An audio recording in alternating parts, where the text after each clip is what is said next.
ఎరపతి నేని సీనన్న కడ్డెవడంత సీనన్న దగడ్డ ఈడ ఎగిరేదేలా టీడీపీ జెండా అని పక్ష కంచెలు తెంచిండు తలెత్తి బతుకని మనగాడు పిల్ల ఉరుముతూ ఉన్నది రా పలనాడు ఎరపతి నేని సీనన్నే కలిసే మునగాడు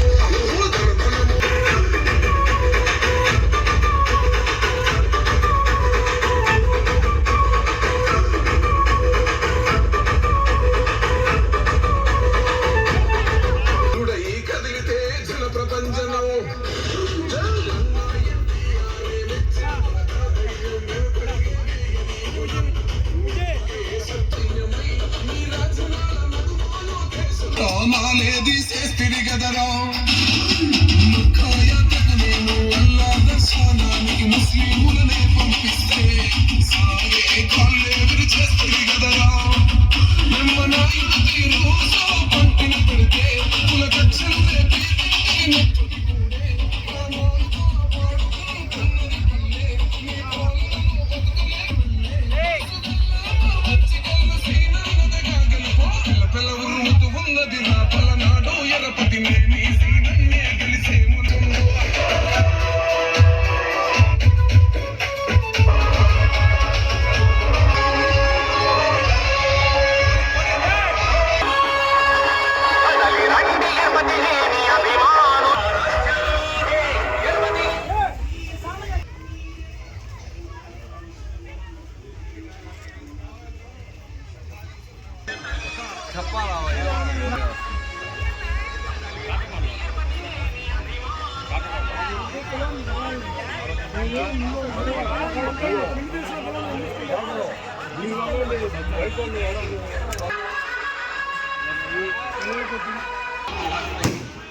పిల్లలు బండి అమ్మా ఏడి పట్టుకోమా చూడండి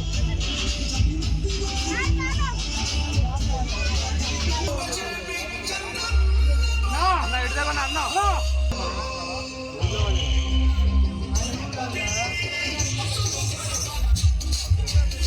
చూడండి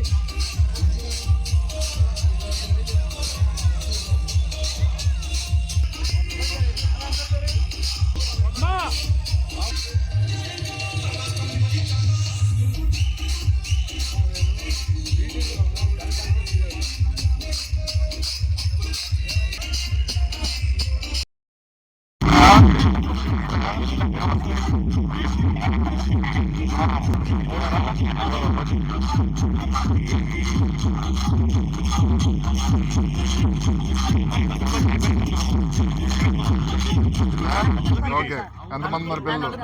నలుగురా? నలుగురికి వచ్చినాయా?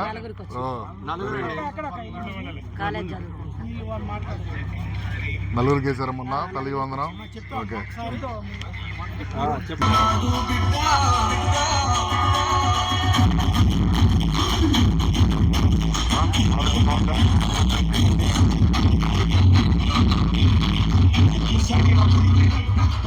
బాగున్నావా? బాగున్నారా? నమస్కారం, బాగున్నారా?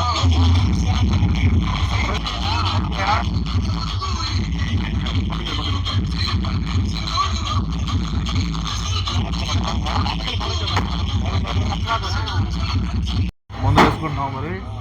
ఓకే,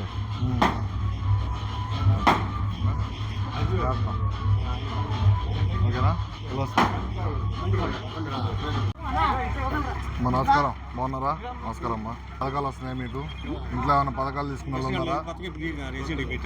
పెట్టారా? ఓ అవునా? ఓకే, ఓకే అమ్మా.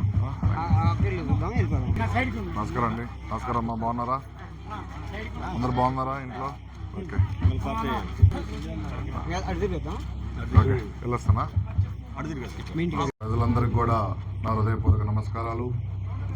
ఏదైతే మన కూటమి ప్రభుత్వం అధికారంలోకి వచ్చి సంవత్సర కాలం పూర్తి చేసుకున్న సందర్భంగా ఈ సంవత్సరంలో మనం చేసిన అభివృద్ధి, ఈ సంవత్సరంలో మనం చేసిన సంక్షేమ కార్యక్రమాలు ప్రజలందరికీ కూడా వివరించాలని చెప్పి గౌరవ ముఖ్యమంత్రి నారా చంద్రబాబు నాయుడు గారి ఆదేశాల మేరకు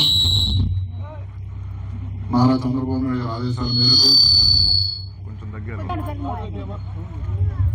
నారా చంద్రబాబు నాయుడు గారి ఆదేశాల మేరకు ప్రతి ఇంటింటికి కూడా తిరిగి మనం చేసిన అభివృద్ధిని, సంక్షేమ కార్యక్రమాలను వివరించమని చెప్పారు.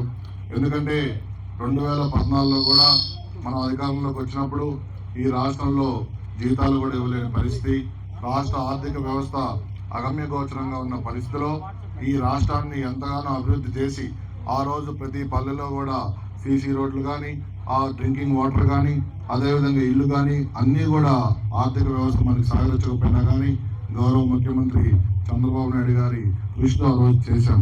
కానీ చేసిన పనులు చెప్పుకోలేకపోవడం వల్ల అవతల వైసీపీ పార్టీ చేసిన అసత్య ప్రచారాలు ప్రజలు నమ్మడం వల్ల 2019లో మరి ఓటమి పాల్గొనడం జరిగింది. 2019లో వైసీపీ అధికారంలోకి వచ్చిన దగ్గర నుంచి 2019-24 మధ్యలో ఈ రాష్ట్రంలో కానీ, ఈ గురజాల నియోజకవర్గంలో కానీ ఒక అరాచకమైన పాలన తప్ప ఎక్కడా కూడా అభివృద్ధి చేసింది లేదు. ప్రజల్ని పట్టించుకున్న దాఖలాలు లేవు. ఈ యొక్క గురజాల నియోజకవర్గంలో గత 5 ఏళ్లలో 11 మంది తెలుగుదేశం పార్టీ కార్యకర్తల్ని, నాయకుల్ని హతమార్చడం జరిగింది.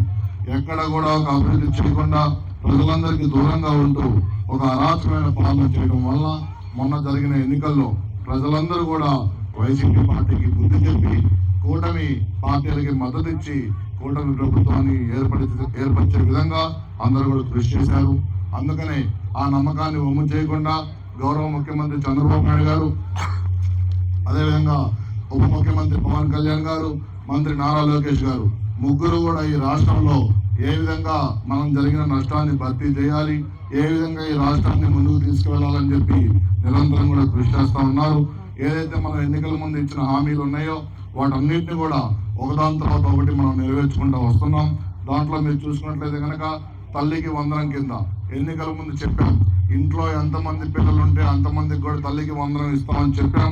చెప్పిన విధంగానే మాట మీద నిలబడుతూ ఇంట్లో ఎంతమంది పిల్లలు ఉన్నా కానీ తల్లికి వందనం ఇచ్చిన మరి ఏకైక ప్రభుత్వం కూటమి ప్రభుత్వం అని చెప్పి కూడా మనం అందరం కూడా గుర్తుపెట్టుకోవాల్సిన అవసరం ఉంది. ఎందుకంటే వైసీపీ ప్రభుత్వంలో ఇంట్లో ఎంతమంది ఉన్నా కానీ అమ్మఒడి ఇస్తామని చెప్పి మోసం చేసి ఇంటికి ఒక్కరికే కూడా ఇచ్చిన దాఖలాలను మనం చూసాం. అది కూడా అందరికీ రాకుండా మరి తల్లులందరూ కూడా ఇబ్బంది పడ్డ పరిస్థితి. అదేవిధంగా పెన్షన్లు చూసుకున్నట్లయితే కనుక మరి ఎప్పుడు చూసినా ఇప్పుడు కానీ 2014-19 కానీ పెన్షన్లు పెంచి మరి ప్రజలందరికీ కూడా పెంచిన ఘనత మన తెలుగుదేశం ప్రభుత్వందే.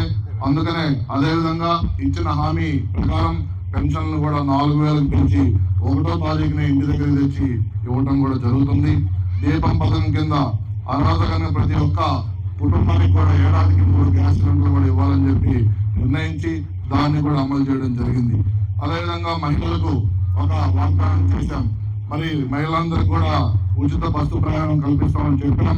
అదేవిధంగా రాబోయే ఆగస్టు 15 నుంచి కూడా మహిళలందరూ కూడా రాష్ట్రంలో ఉచిత బస్సు ప్రయాణాన్ని కల్పించడానికి ముఖ్యమంత్రి సంకల్పం తీసుకున్నారని చెప్పి కూడా మీ అందరికీ తెలియజేస్తా ఉన్నాను. సంక్షేమం కోసం ఏదైనా కూడా ఈ నెలలో కానీ వచ్చే నెలలో కానీ రైతులందరి ఖాతాలో కూడా అన్నదాత సుఖీభవ కింద 20,000 రూపాయలు కూడా జమ చేయనుంది ఈ కూటమి ప్రభుత్వం అని చెప్పి మీ అందరూ కూడా గుర్తుపెట్టుకోవాల్సిన అవసరం ఉంది. అదేవిధంగా అన్న క్యాంటీన్లు పేదవాడికి 5 రూపాయలకే పట్టడి అన్నం కూడా పెట్టలేని గత వైసీపీ ప్రభుత్వం ఉన్న అన్న క్యాంటీన్లు కూడా మూసివేసిన కారణంగా మనం అధికారంలోకి వచ్చగానే 5 రూపాయలకే ఒక నాణ్యమైన అన్నం భోజనం పెట్టాలని చెప్పి నిర్ణయించి మరి అన్న క్యాంటీన్లు కూడా తెరవడం జరిగింది. ఇలా మనం చేసిన అభివృద్ధి కార్యక్రమాలు, మనం చేసిన సంక్షేమ కార్యక్రమాలు ప్రతి ఒక్కరికి మరి తెలియపరిచి ప్రజలందరి సమస్యలు కూడా మనం తెలుసుకోవాలని చెప్పి ఇంటింటికి కూడా తిరగడం జరుగుతుంది. ఈ కూటమి ప్రభుత్వాన్ని మీ అందరూ కూడా ఆశీర్వదించి మరి మీకున్న సమస్యలు కూడా నాకు తెలియజేసి ఈ వచ్చే 4 ఏళ్లలో కూడా ఇక్కడ ఉన్న ఏవైతే సమస్యలు ఉన్నాయో ఈ గ్రామంలో కానీ, ఈ మండలంలో కానీ, ఈ నియోజకవర్గంలో కానీ వాటన్నింటిని తీర్చడానికి గౌరవ శాసనసభ్యులు ఎర్రపతినేని శ్రీనివాసరావు గారు, అదేవిధంగా ఎంపీ రావు శ్రీకృష్ణదేవరావు గారు కూడా కృషి చేస్తా ఉన్నారని చెప్పి తెలియజేస్తూ రోజు ఎంత భారీ ఎత్తున ఇక్కడికి వచ్చేసిన మీ అందరూ కూడా హృదయపూర్వక ధన్యవాదాలు, అభినందనలు తెలియజేసుకుంటూ